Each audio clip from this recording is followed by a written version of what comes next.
Okay, let's continue our set of lectures. So, cardiac muscle, it's our pre-last lecture, pre-last topic. So you see, cardiac muscle, it's specific type of muscle. It has a lot of similarities with the skeletal muscles, but also it has a lot of similarities with smooth muscles, and because of its derivation.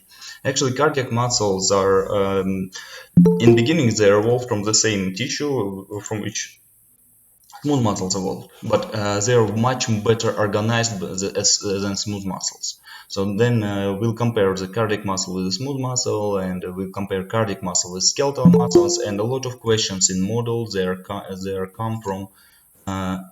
they come from this comparison between cardiac muscle, skeletal muscle, smooth muscles. That's why my humble request to you, please understand the differences between them, and I'll try my best to explain the main differences in between these tissues.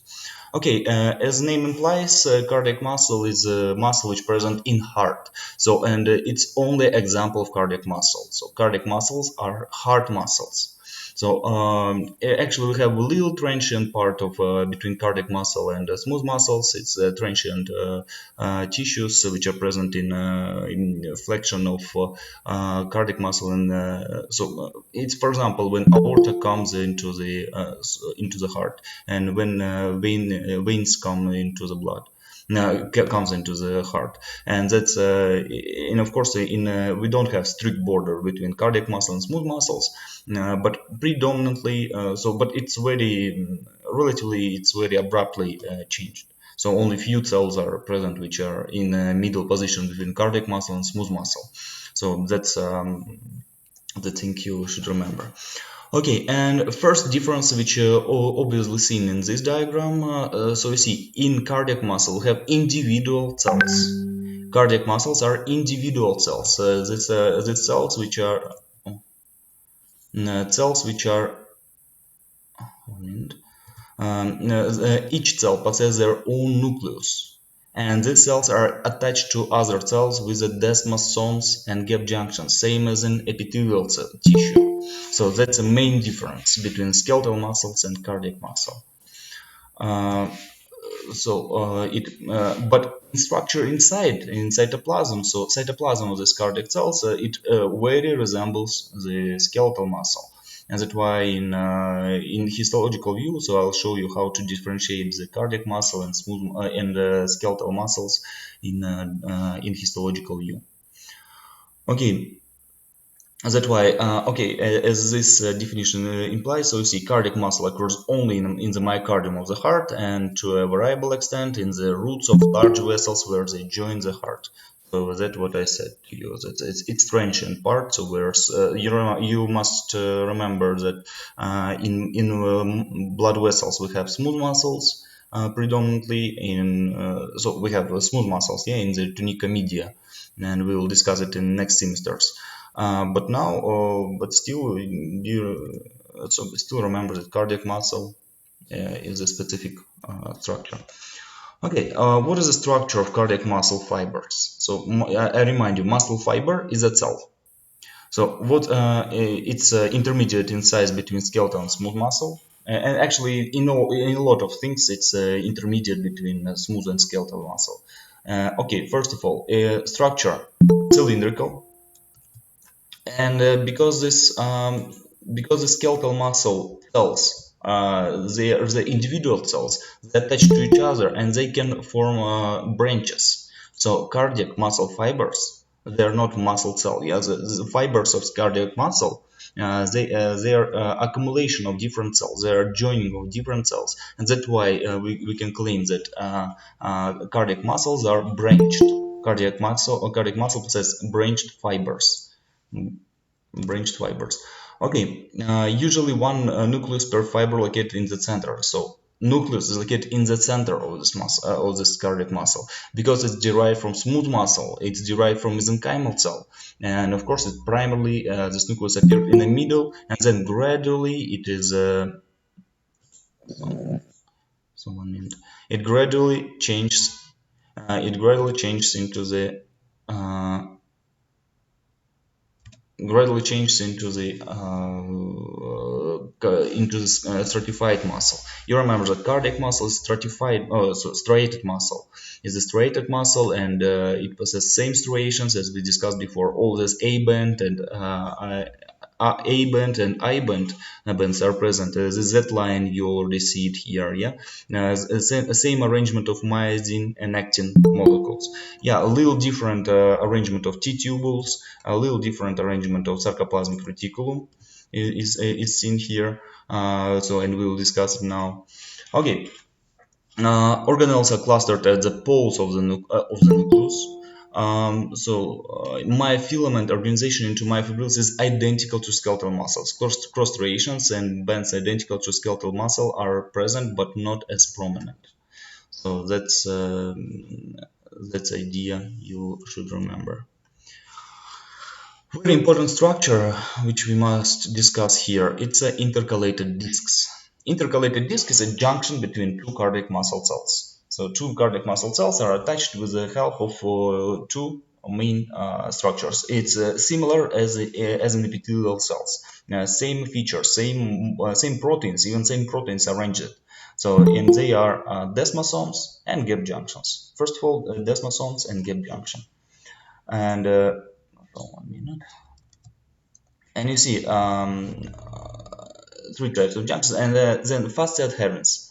Fast adherence is similar to zonal adherence of epithelia, serve to attach cardiac muscle fibers and anchor actin filaments of the terminal sarcomeres at the ends of the cell, acts as hemi-Z line.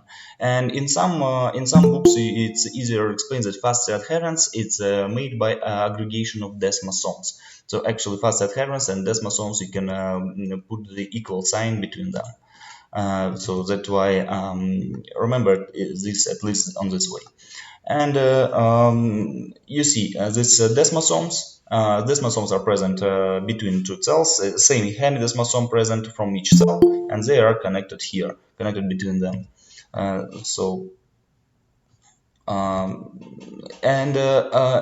also actin molecules, and these desmosomes, this fast adherence acts like Z line.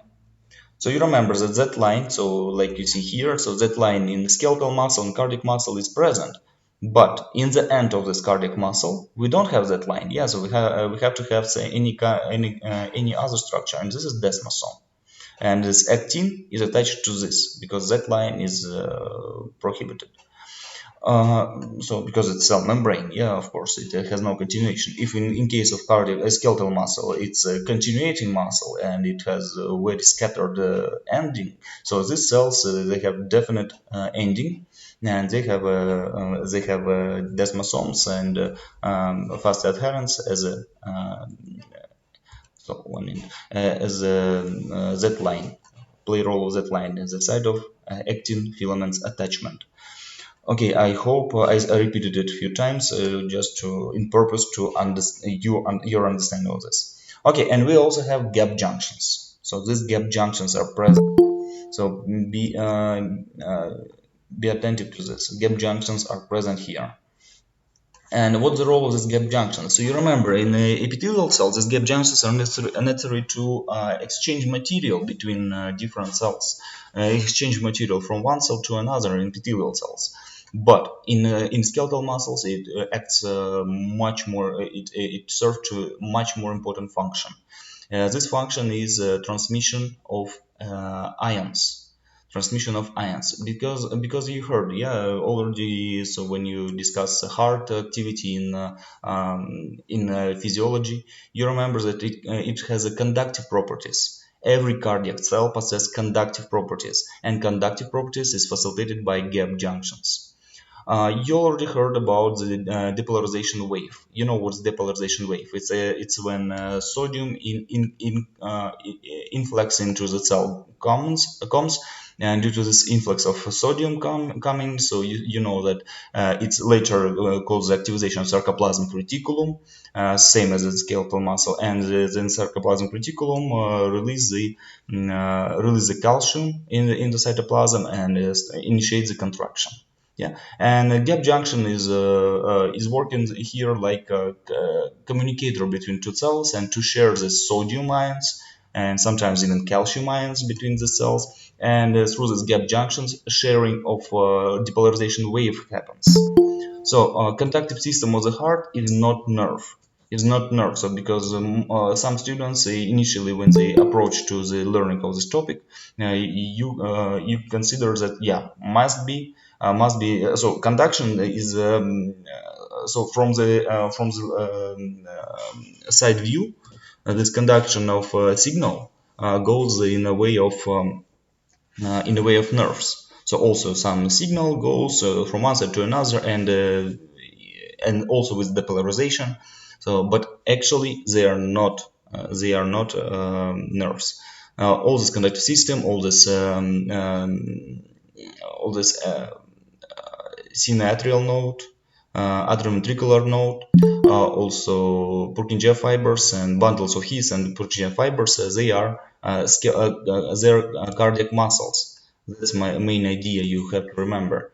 Now, but a little different properties of cardiac muscles we have, and conductive system cells in a heart, they are made up of made up of cardiac muscles. So I repeated it 5 times, I think. So that's I think you'll remember it. Okay, this is junctional complex. You see desmosomes, gap junctions, and collection of these desmosomes is known as fascia adherens. Okay, and how coordination of cardiac muscle contraction happens? It's similar to skeletal muscles with a little bit differences. So here you see, also we have T-tubules. I remind you, T-tubules is invagination of cell membrane inside in the deep of the muscle. In the deep of muscle. And here you see, T-tubules are not so abundant as in skeletal muscle. Later I'll show you the comparison of this cardiac muscle and skeletal muscle. But even here you see, we don't have myofibrils. So yeah, we have myofibrils, but they are not so well organized as in skeletal muscle. And it corresponds to different origin of this, and because skeletal muscles are derived from specific myotome in myotome of the paraxial mesoderm. But here it is derived from lateral mesoderm, and that's why initially it was smooth muscle, but later in growth of the T-tubules happened, but it doesn't go so adequately as in skeletal muscle. That's little differences, and so it's in one way it's similar to skeletal muscle, but in other way it's a little different. You see, because T-tubule spreading is not so abundant. Okay. And you remember in skeletal muscle we had triads. So along the T-tubule we had tubules of sarcoplasmic reticulum, but here we don't have it. So here we have so few junctions are present here. Few junctions of they are known as terminal cisterna or sarcoplasmic reticulum. Once again, in skeletal muscles we have straight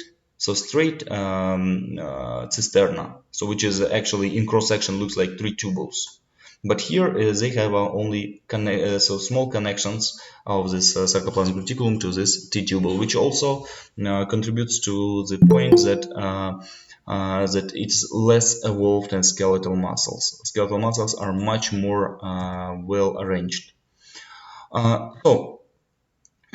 And the sarcoplasmic reticulum, so here is the smooth muscle, it's a smooth endoplasmic reticulum, which also contains the calcium. But anyway, so depolarization wave spreads along this T-tubule. It initiates the depolarization of cisterns, depolarization of sarcoplasmic reticulum, and calcium releases outside, and mechanism of contraction is absolutely similar to the skeletal muscle.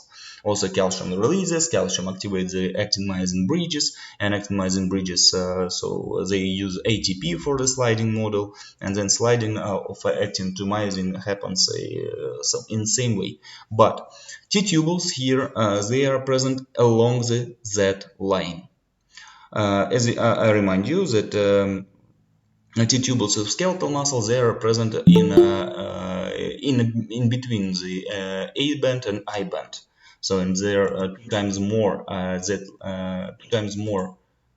tubules present in skeletal muscle than in cardiac muscle. T-tubules are less abundant in cardiac muscle, 2 times less abundant in cardiac muscle.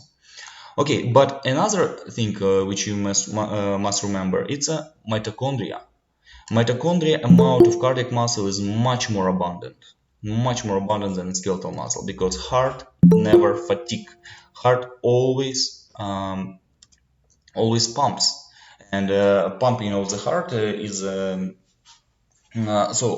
pumping. So you know that all our life, heart must pump, and if it doesn't pump, so that occurs. Yeah, and that's why we can say that heart never fatigues. Heart always pumping. And to facilitate this pumping, we require a lot of energy, we require a lot of mitochondria in sarcoplasm, and that's which produce ATP constantly without interruption. And we have a specific feature of this of energy distribution. So you know that usually mitochondria produce only ATP energy.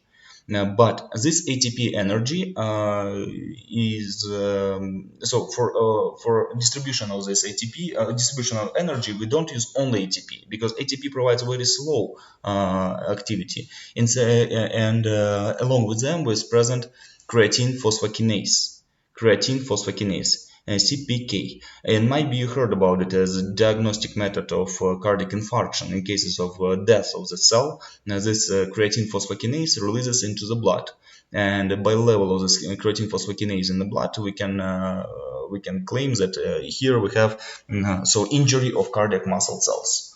So that's a clinical correlation of this a little bit. Okay.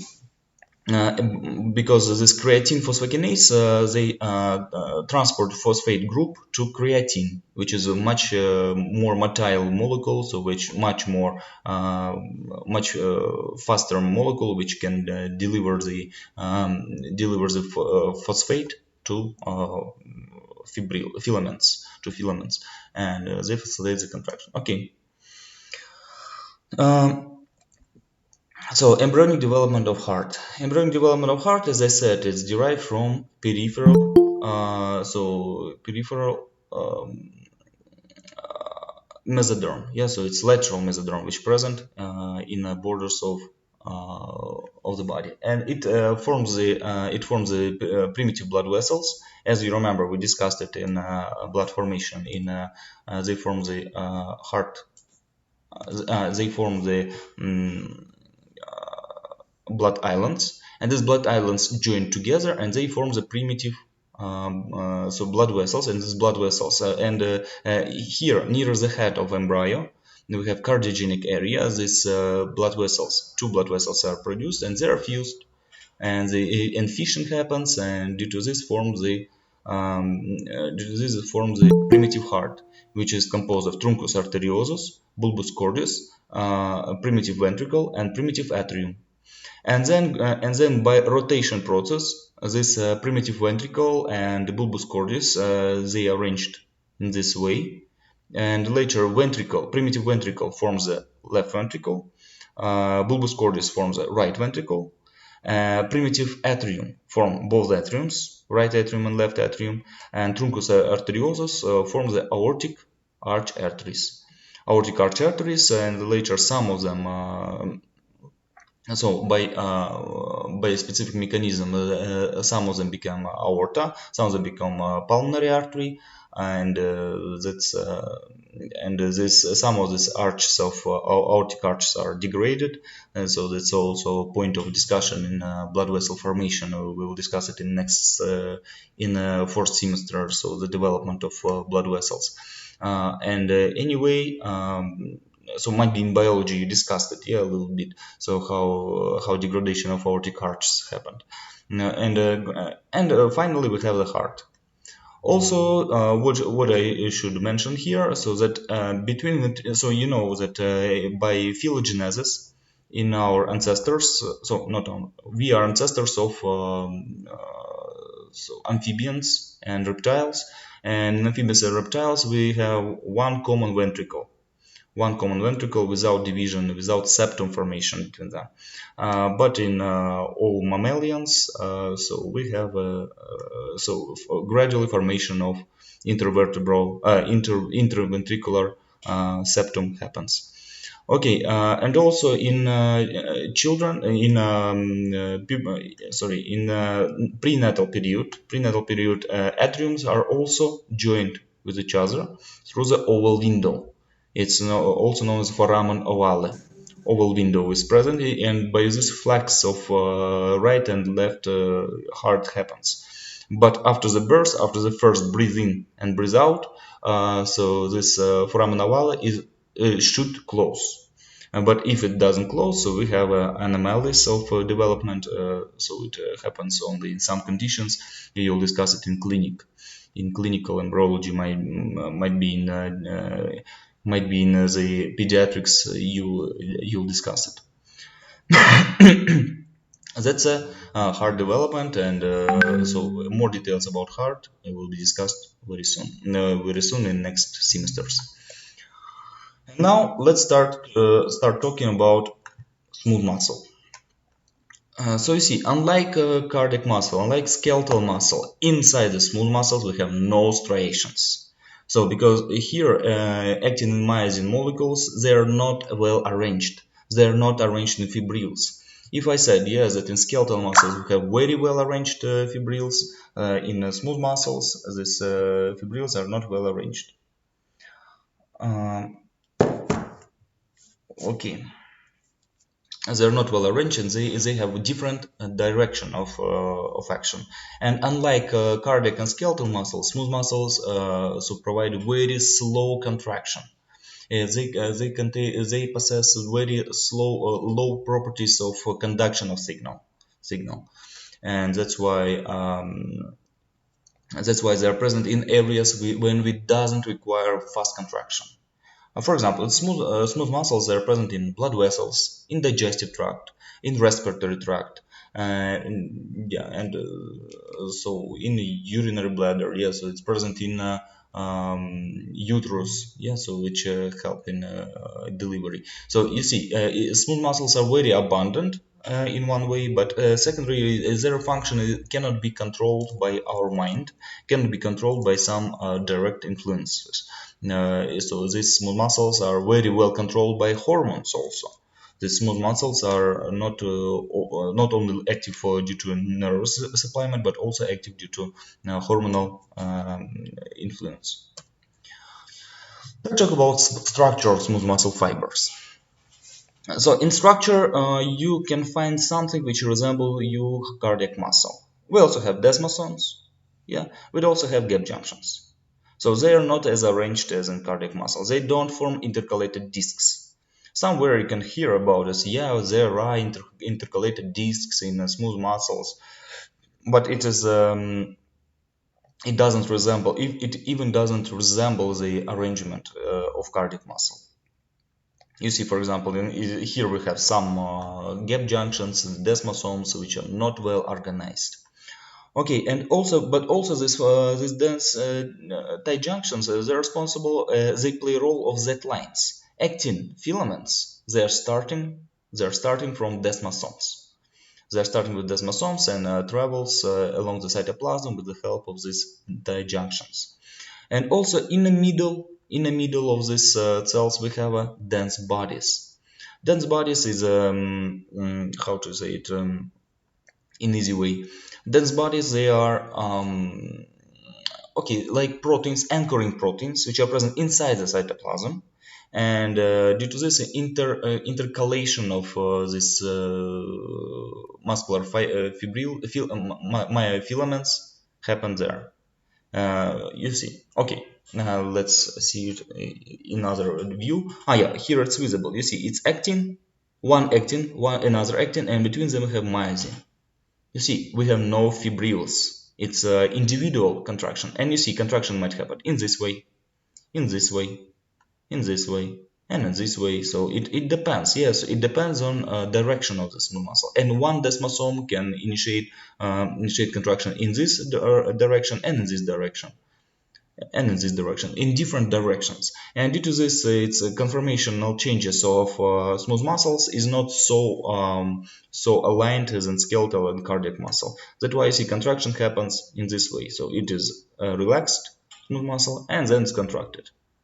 You see, all of this smooth, and actually, a contraction of smooth muscles more resemble not contraction of muscle, but more like curving of the muscle. Okay, I'll show it to you here. So you see, it's like formation of, so it goes like curving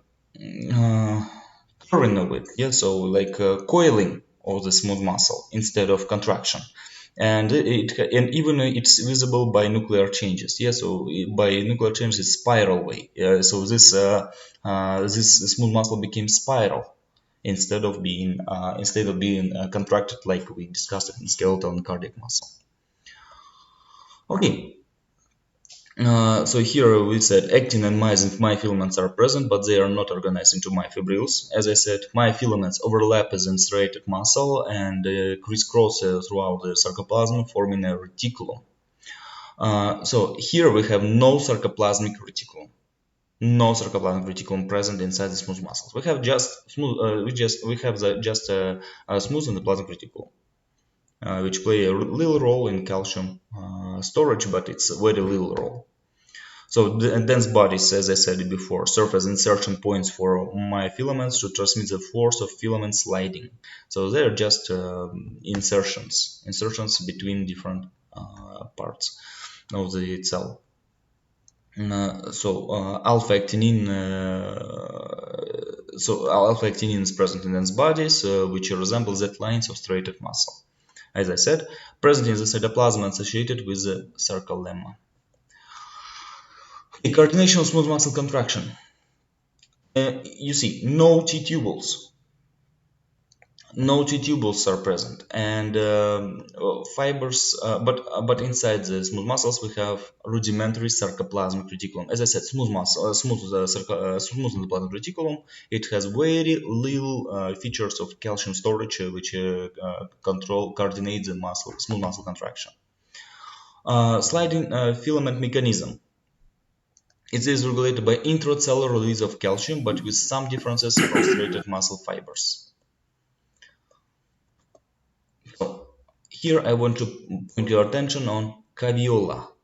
Caveola, it's a premature T-tubules. It's just invaginations of cytoplasm to increase surface area. And this caveola is required to okay, you take a look. So this is a straight cell membrane, but if we make it in invaginations, we have more surface area of contact with the extracellular matrix. Extracellular matrix of tissues usually composed. So in extracellular matrix, which ions are present around? Of course, sodium ions. More sodium ions and even calcium ions are present in extracellular matrix of smooth muscles. And when contraction of smooth muscles is initiated, so it leads to influx of calcium and sodium inside the cell, and which followed with the contraction of smooth muscle cell in the spiral way, as I said before. It varies from one type to another type of smooth muscles, how they definitely contract, because we have different arrangement of cytoskeleton on the cells. So, and then types of smooth muscle. Types of smooth muscles, there are two main types of smooth muscles. There are visceral smooth muscles, and everything we discussed before is about visceral smooth muscles.